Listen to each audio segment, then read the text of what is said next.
In the autumn of 1901, the prestigious Blackwood Academy for Young Ladies in Salem, Massachusetts, harbored a secret so dark that even today, over a century later, the truth remains buried beneath layers of forged documents and falsified records. What the townspeople whispered about as ghostly apparitions wandering the school's corridors at night was something far more sinister than any supernatural tale could ever be. Before we dive into the chilling reality of what happened within those walls, if you're drawn to stories that reveal the darkest corners of history, make sure to subscribe to Dark Heritage Files and hit that notification bell. We bring you mysteries that most people will never hear about elsewhere. Give this video a like if you're ready for a story that will stay with you long after it ends. And let us know in the comments what city and country you're listening from. We love connecting with our global audience of mystery enthusiasts. Now let's uncover the truth behind the whispered tales that have haunted Salem for generations. According to local chronicles and fragmented testimonies passed down through Salem's oldest families, the mystery of Blackwood Academy began to unravel in ways that no one could have anticipated. Salem in 1901 was a city still bearing the weight of its infamous past, where the witch trials of 1692 had left an indelible mark on the collective consciousness. The cobblestone streets echoed with centuries of history, and the maritime economy that had once made Salem wealthy was giving way to new industrial ventures. In this atmosphere of transition and lingering superstition, prestigious institutions like the Blackwood Academy for Young Ladies represented the pinnacle of refined education for New England's elite families. The academy stood on Chestnut Street, an imposing three-story brick building surrounded by ancient oak trees whose gnarled branches seemed to reach toward the Gothic windows like skeletal fingers. Built in 1847 by the wealthy Blackwood family, the school had earned a reputation for transforming the daughters of prominent families into accomplished young women ready for advantageous marriages. The morning mist that often rolled in from Salem Harbor would cling to the building's ivy-covered walls, creating an ethereal atmosphere that both enchanted and unsettled visitors. Headmistress Eleanor Blackwood, a stern woman in her 50s with sharp grey eyes and an unwavering dedication to discipline, had run the academy for nearly 2 decades. She was known throughout Salem society for her impeccable standards and her ability to secure advantageous matches for her graduates. Parents from Boston, Providence, and even New York would send their daughters to study under her guidance, confident that they would emerge as refined ladies worthy of the finest marriages. The academy housed 42 young women between the ages of 14 and 18, daughters of railroad magnates, shipping merchants, and political figures. They lived in dormitories on the 2nd and 3rd floors, studying literature, French, music, and the domestic arts deemed essential for their future roles as wives and mothers. The daily routine was rigid. Morning prayers at 6, breakfast at 7, classes until 4, afternoon tea, and evening studies until 9 o'clock. Among the students was 17-year-old Sarah Mitchell from a prominent Boston banking family whose father had paid the substantial annual fee of $300 for her education. Sarah was known for her keen intelligence and her habit of questioning rules that seemed arbitrary or unfair. Her roommate, Elizabeth Thornton from Providence, often worried about Sarah's tendency to wander the halls at night when she couldn't sleep, despite the strict rules against leaving their rooms after curfew. On the night of October 13th, 1901, Sarah Mitchell experienced something that would forever change her understanding of the academy. Unable to sleep due to the autumn wind rattling her dormitory windows, she had quietly slipped from her bed around midnight to walk the halls, hoping that movement might calm her restless mind. The gas lamps had been turned down to their lowest setting, casting long shadows that danced across the polished wooden floors. As she moved silently through the corridor on the 2nd floor, Sarah noticed a figure ahead of her. a young woman in a white nightgown walking with an unnaturally rigid posture toward the staircase leading to the basement. The figure moved with mechanical precision, never looking back, her bare feet making no sound on the cold floor. Sarah followed at a distance, her curiosity overcoming her fear. The basement of Blackwood Academy was supposedly used only for storage and the heating system. But as Sarah descended the stairs, she heard whispered voices and saw flickering candlelight coming from a room she had never known existed. Through a partially open door, she glimpsed several figures in white nightgowns, standing in a circle around what appeared to be a wooden crate. The scene was eerily silent, except for the sound of digging and the occasional whispered instruction. Terror gripped Sarah as she realized she was witnessing something that was never meant to be seen. She retreated as quietly as she had come, but not before noticing that one of the figures turned slightly, revealing the pale, haunted face of Margaret Ashworth, a girl who had supposedly transferred to a school in Philadelphia 3 months earlier. Margaret's eyes met Sarah's for just a moment, and in that look, Sarah saw not recognition, but a desperate warning to stay away. The next morning, Sarah tried to convince herself that what she had witnessed was merely a disturbing dream brought on by the stress of her studies and the Gothic atmosphere of the old building. However, when she mentioned Margaret Ashworth during breakfast, claiming she thought she had seen her, the reaction from both students and faculty was immediate and alarming. Conversation stopped, faces paled, and Headmistress Blackwood herself appeared at Sarah's table within minutes. The weeks following Sarah's midnight encounter brought a noticeable change in the atmosphere at Blackwood Academy. Students who had once chatted freely during meals now spoke in hushed tones, and several girls had begun experiencing what they described as night terrors. The faculty seemed increasingly on edge, and Headmistress Blackwood implemented new rules about students remaining in their dormitories after sunset, citing concerns about their safety and well-being. Sarah began keeping a careful record of the strange occurrences in a small diary hidden beneath her mattress.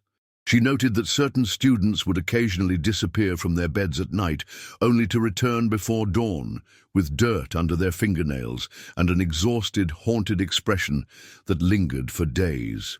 When questioned, these girls would claim they had been sleepwalking, a condition that seemed to affect an unusually large number of academy students.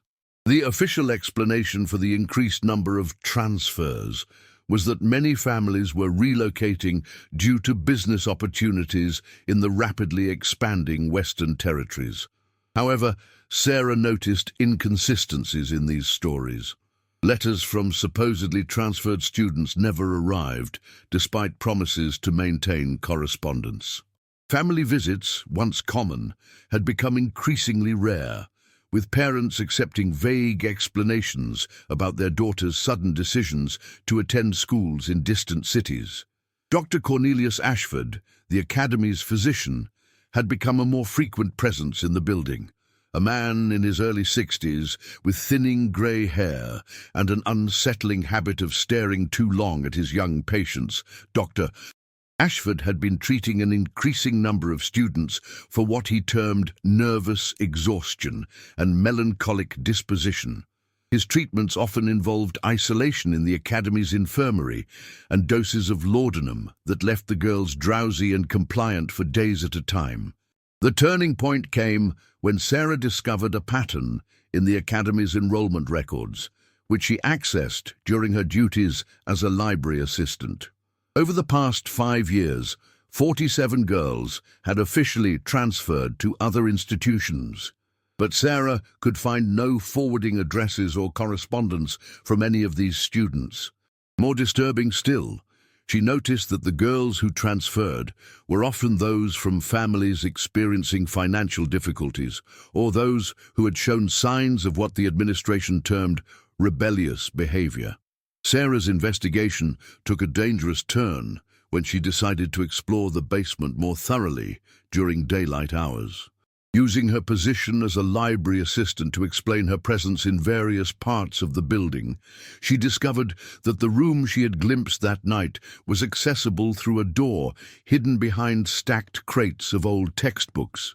The room itself was larger than she had imagined, with stone walls that suggested it had been part of the building's original foundation. What she found there defied all rational explanation within the context of an educational institution. The room contained several wooden crates of various sizes, shovels with fresh dirt clinging to their blades, and most disturbing of all, a collection of personal items, jewelry, hair ribbons, and small keepsakes that she recognized as belonging to girls who had supposedly transferred to other schools. In a corner, covered by a moldy tarpaulin, she discovered what appeared to be official documents bearing forged signatures and seals. The documents revealed a systematic operation that had been running for years. Letters to parents explaining their daughters' sudden transfers were written on academy letterhead, but signed with forged signatures. Death certificates had been altered to show different causes of death, and in some cases, entirely fabricated identities had been created for girls who had never existed. The paperwork suggested a network that extended beyond the academy itself, involving local officials who had been paid to look the other way. Sarah's blood ran cold when she realized the true scope of what she had uncovered. The Blackwood Academy was not just a school, it was a marketplace where young women were being sold to the highest bidder, and those who refused to cooperate or threatened to expose the operation were being eliminated. The ghosts walking the halls at night were the surviving students who had been forced to participate in the disposal of bodies, creating a web of complicity based on terror and the threat of joining the victims. The financial records she found painted a clear picture of the operation's profitability. Wealthy, older men from across New England and beyond were paying substantial sums not just for brides, but for the assurance that these transactions would remain completely secret. The Academy's reputation for discretion and its isolated location made it the perfect cover for such activities. Armed with this horrifying knowledge, Sarah faced an impossible dilemma. She was trapped in an institution run by criminals who had already proven their willingness to murder young women to protect their secret. Her own family had paid the Academy's fees in advance for the entire academic year, and any attempt to leave suddenly would certainly arouse suspicion.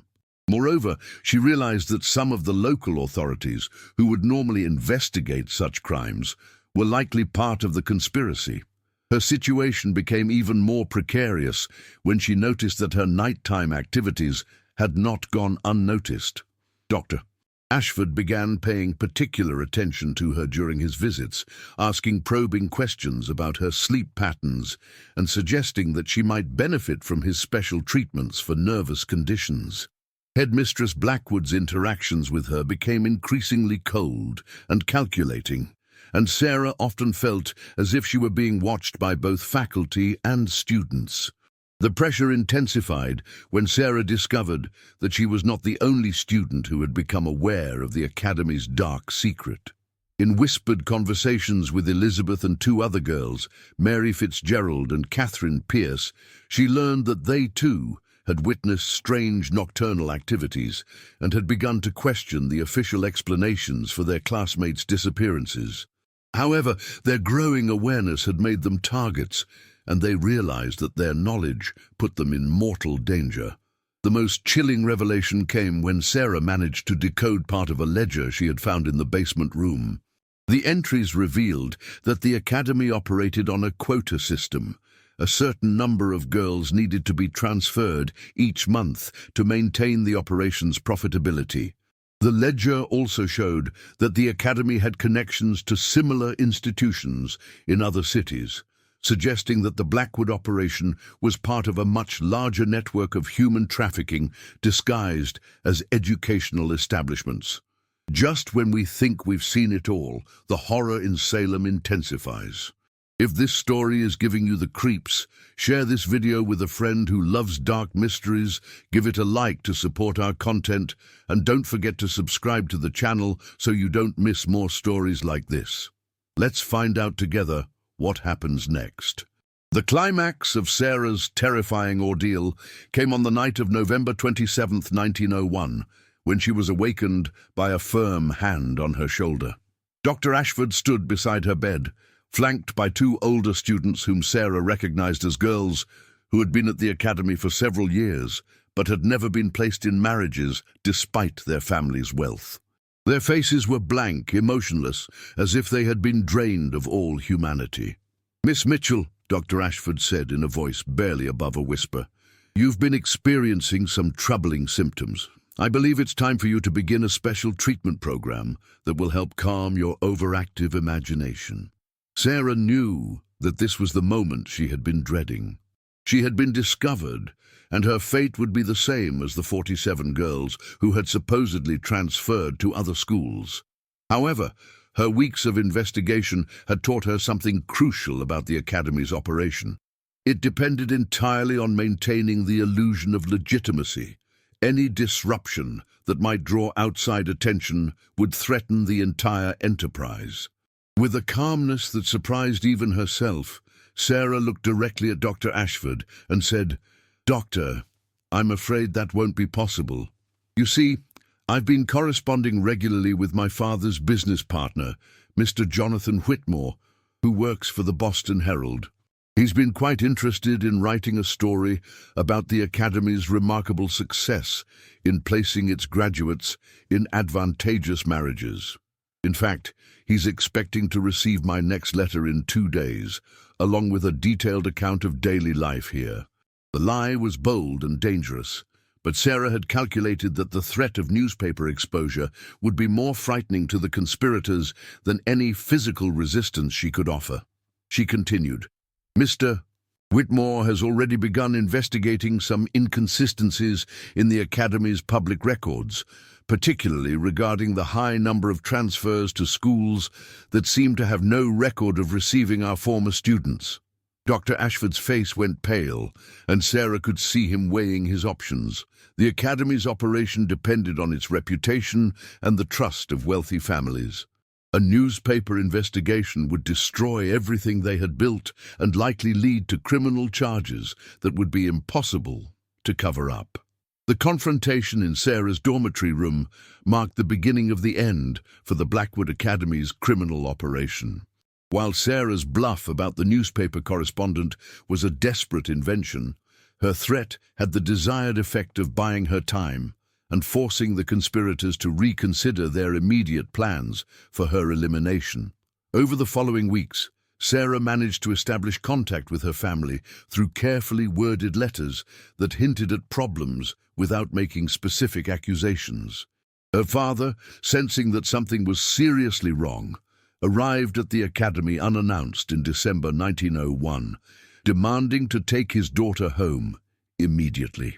The sudden appearance of a prominent Boston banker asking pointed questions about the academy's practices created exactly the kind of unwanted attention that the operation could not survive. The unraveling happened quickly once outside scrutiny began. Dr. Ashford disappeared one night, taking with him several incriminating documents, but leaving behind enough evidence for authorities to piece together the scope of the crimes. Headmistress Blackwood attempted to destroy records, but Sarah had already hidden copies of the most damaging documents in locations throughout Salem, which she revealed to investigators. The basement room yielded the most horrifying evidence: the remains of 19 young women who had been murdered when they refused to cooperate with the forced marriage scheme or threatened to expose the operation. The other students who had participated in the cover-up, traumatized and coerced into silence, finally found the courage to testify when they realized that the nightmare was finally ending. The investigation revealed that the Blackwood Academy had been selling young women to wealthy men across New England and beyond, with prices ranging from $500 to $2,000, depending on the girl's family background and physical appearance. The buyers were often older men seeking young wives, but some were involved in even more sinister activities that the investigation never fully uncovered. Several local officials, including a judge and 2 police officers, were found to have accepted bribes to falsify documents and ignore suspicious disappearances. The network extended far beyond Salem, connecting to similar operations in other states, but many of these connections were never fully investigated due to the political sensitivity of the cases. Sarah Mitchell's courage in exposing the truth saved the lives of the remaining students and brought justice for the victims, though the trauma of her experience stayed with her for the rest of her life. She never married, instead dedicating herself to educational reform and advocating for better protection of young women in institutional settings. The Blackwood Academy building stood empty for several years after the scandal, with locals reporting strange sounds and unexplained phenomena. Eventually, it was demolished in 1908, and a small park was built on the site. However, the true story of what happened there was largely suppressed by the families involved, who feared the social scandal would destroy their reputations. This mystery shows us how institutions trusted with the care of the vulnerable can become instruments of exploitation when greed overrides human decency. The ghosts that walked the halls of Blackwood Academy were not supernatural entities, but the living victims of a system that treated young women as commodities to be bought and sold. What do you think about this story?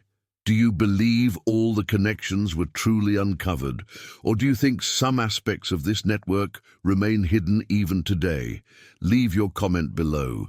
If you enjoyed this story and want more horror stories like this, subscribe, activate the bell, and share with someone who loves mysteries that reveal the darkest chapters of our history. See you in the next video.